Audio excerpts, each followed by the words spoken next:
Assalamualaikum warahmatullahi wabarakatuh. Anak-anakku semua, hari ini kita masuk ke bab 3. Sebelum Ustadz lanjut, Ustadz mau tanya dulu, bagaimana kabar kalian pada pagi hari ini? Ustadz harap kalian selalu sehat, kuat, dan semangat ya anak-anak.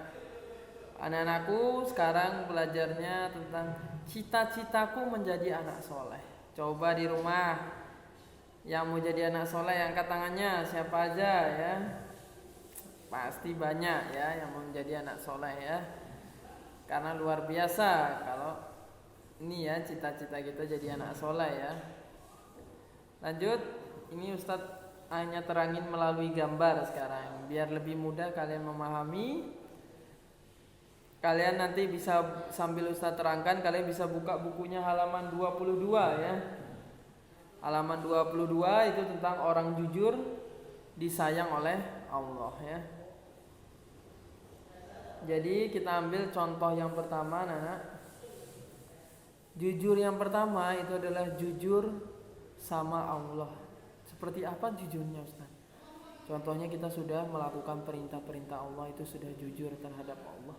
Kita sudah sholat dengan benar, bacanya dengan benar full, sholat tidak cepat ya, tidak cepat-cepat kayak gitu. Itu termasuk anak yang jujur dalam beribadah kepada Allah. Seperti itu. Jadi anak-anakku beribadah kepada Allah itu artinya bukan kita hanya jujur kepada kedua orang tua, tapi jujur juga terhadap Allah. Karena kita diciptakan untuk beribadah kepada Allah. Yang kedua adalah prosesi anak-anak sedang mengikuti ujian ya. Jadi kita bisa baca bahwa orang-orang itu mengerjakan tugas ujian itu harus ngerjain sendiri yang pertama. Yang kedua tidak boleh melihat buku. Biasanya kita ada penilaian harian atau evaluasi itu anak-anak itu nggak boleh nyontek buku ataupun nanya teman, walaupun nanya satu jawaban sama aja, itu udah merusak serangkaian nilai kita dan usaha kita. Kalau memang saat itu kita tidak belajar, ya sudah terima hasilnya, tidak harus nilainya itu bagus ya. Yang penting kita sudah jujur, itu patokannya ya. Karena ujian kan banyak. Misalnya kita lupa belajar sehari 2 hari dan kita nyontek, jangan sampai seperti itu. Nanti takutnya jadi kebiasaan buruk ya. Kayak gitu. Yang berikutnya anak-anak, ada lagi contohnya kalau kalian lihat halaman 23 itu adalah ada gambar siswa SD kelas 5 yang mengembalikan sisa uang jajan. Di sini pasti sering kan disuruh mamanya belanja keluar. Mungkin sekarang enggak ya, dulu sekarang kan Covid soalnya. Yang dulu itu anak-anakku sering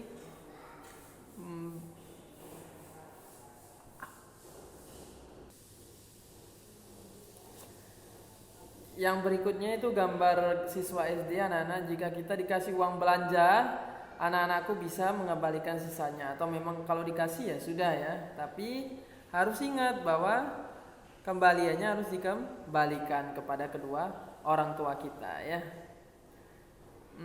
Berikutnya anak-anak, sedikit Ustadz mau cerita tentang orang yang jujur. Soalnya ini gak lamanya, singkat.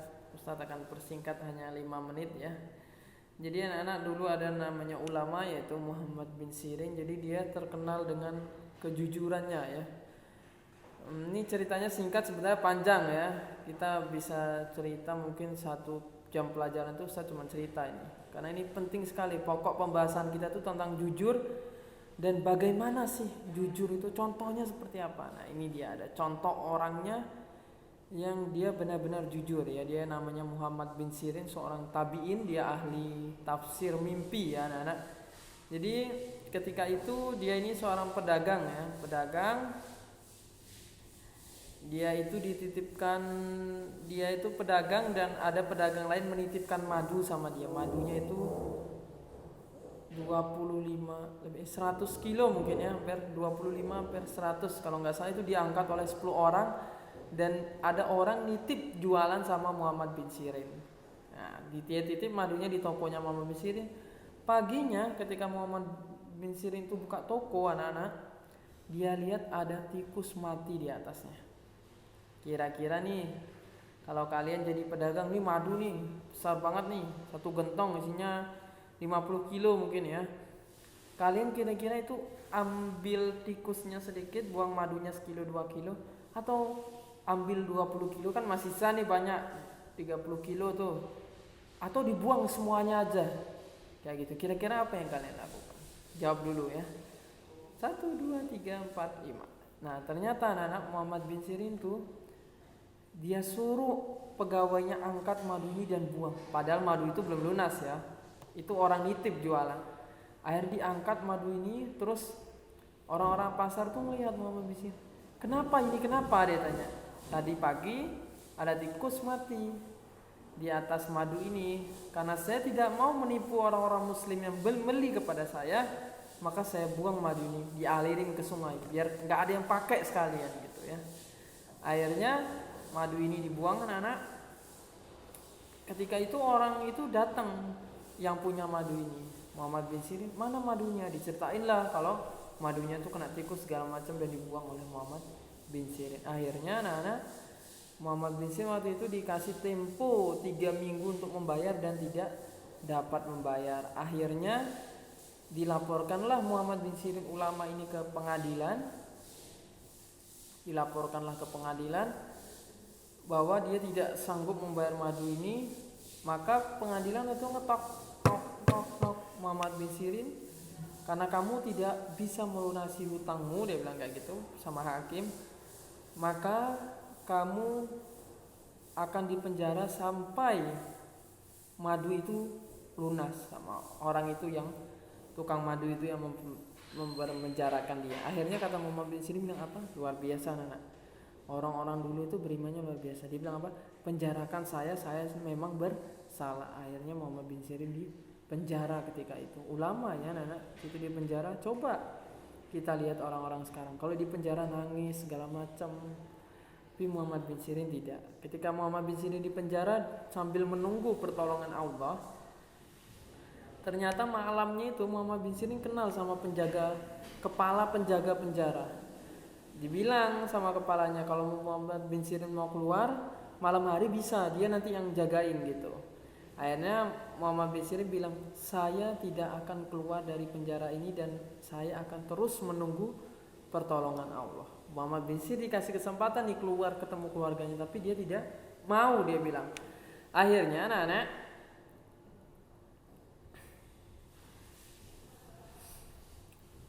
Muhammad bin Sirin sambil berdoa, berita tentang dia di penjara itu tersebar luas. Akhirnya orang-orang di Yaman itu mengumpulkan uang dan memberi bantuan kepada Muhammad bin Sirin untuk mengganti madu tersebut, dan dapat sisanya beli 10 gentong lagi. Sabar dikit dapat pertolongan. Inilah namanya anak-anak, fa inna ma'al usri yusra, inna ma'al usri yusra. Di setiap kesulitan pasti ada kemudahannya. Jadi itu cerita tentang, singkat sekali sebenarnya, panjang, ada sebelumnya ada lagi anak-anak, tapi ini sedikit bagaimana Muhammad bin Sirin itu anak-anak di penjara segala macam itu rela ya, karena kejujurannya luar biasa. Orang sekarang itu jauh dari kata itu. Bahkan hal kecil aja harus berbohong. Bagaimana dengan hal besar ya?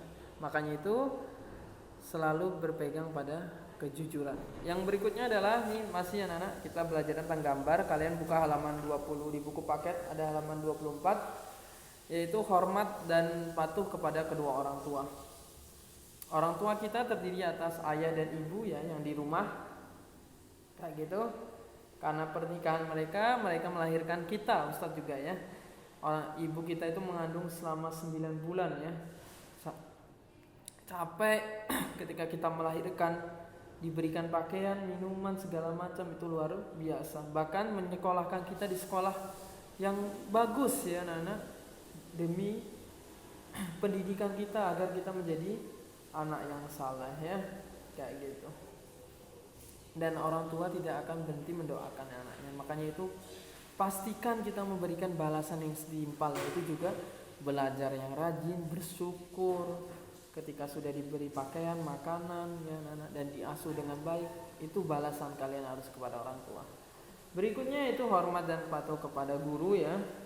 Jadi bisa dibuka halaman 25. Ustadz sangat bersyukur ya, sangat berterima kasih kepada kalian yang telah belajar dan mendengarkan gurunya dengan baik, karena ini salah satu tanda kalian hormat dan patuh kepada guru ya anak-anak. Mengapa kita harus hormat dan patuh kepada guru? Coba saya tanya, kenapa? Karena guru itu anak-anak pertama pengganti kalian di sekolah ya. Terus dari guru kalian tuh bisa mendapatkan ilmu, pengetahuan dan keteladanan ya. Banyak yang bisa ditiru dari guru kayak gitu. Terus guru juga mengajarin kita beribadah, membaca Al-Quran, berbahasa yang baik, berhitung segala macam pelajaran. Bahkan ketika kita sholat, zikir itu kita dituntun oleh guru ya. Di gor biasa kita sholat.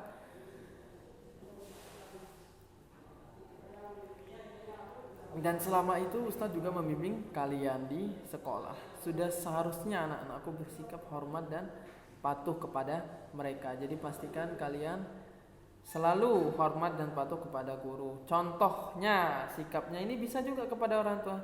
Berbicara dengan sikap santun, berbahasa yang baik dan benar, rendah hati dan tidak sombong dan tidak merasa lebih pintar ya, seperti itu. Pembelajaran kita hari ini Ustadz akhiri.